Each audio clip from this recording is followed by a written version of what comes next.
শেষ মুহূর্তে প্রচার প্রচারণায় ব্যস্ত চট্টগ্রামের ১৬টি সংসদীয় আসনের প্রার্থীরা। রাজপথ, অলিগলি, হাটবাজার সর্বত্রই উন্নয়নের প্রতিশ্রুতি নিয়ে চষে বেড়াচ্ছেন প্রার্থীরা। নির্বাচনী প্রচার প্রচারণার আরও খবর জানাতে চট্টগ্রাম ৮ সংসদীয় আসনের বহদ্দার হাট থেকে যুক্ত হয়েছেন কাজী মাহফুজ। মাহফুজ, নির্বাচনী প্রচারণায় তো ভোটারদের দাঁড়ে দাঁড়ে ঘুরছেন প্রার্থীরা, কি প্রতিশ্রুতি দিচ্ছেন তারা?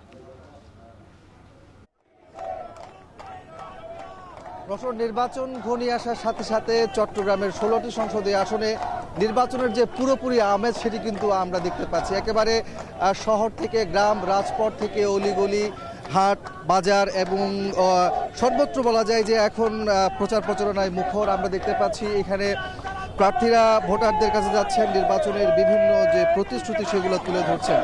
আমরা এই মুহূর্তে যেখানে রয়েছি এটি হলো চট্টগ্রাম ৮, বোয়ালখালী এবং শহরের চাঁদগাঁও, পাঁচলাইশ, বাইজিদের আংশিক অংশ নিয়ে গঠিত এই আসনে ৬ জন প্রার্থী প্রতিদ্বন্দ্বিতা করছেন। তার মধ্যে আমরা দেখতে পাচ্ছি যে বিএনপির প্রার্থী, যিনি চট্টগ্রাম মহানগরের বিএনপির আহ্বায়ক এরশাদুল্লাহ, তিনি এই মুহূর্তে এই এলাকাতে গণসংযোগ করছেন নেতাকর্মীদেরকে সাথে নিয়ে।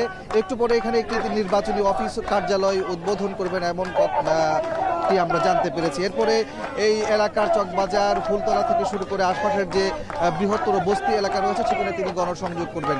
এখানে আমরা দেখছি যে ঢাক ঢোল পিটিয়ে একেবারে উৎসবের পুরোপুরি আমেজ তারা তৈরি করেছে। মিছিলে মিছিলে স্লোগানে মুখরিত করে রেখেছে এই জনপদ।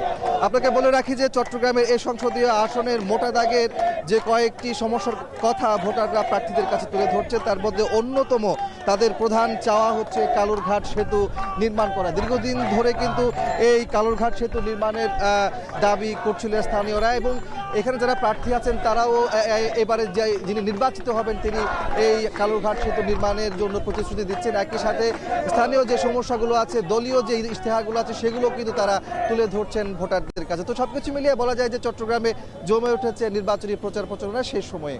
রওশন।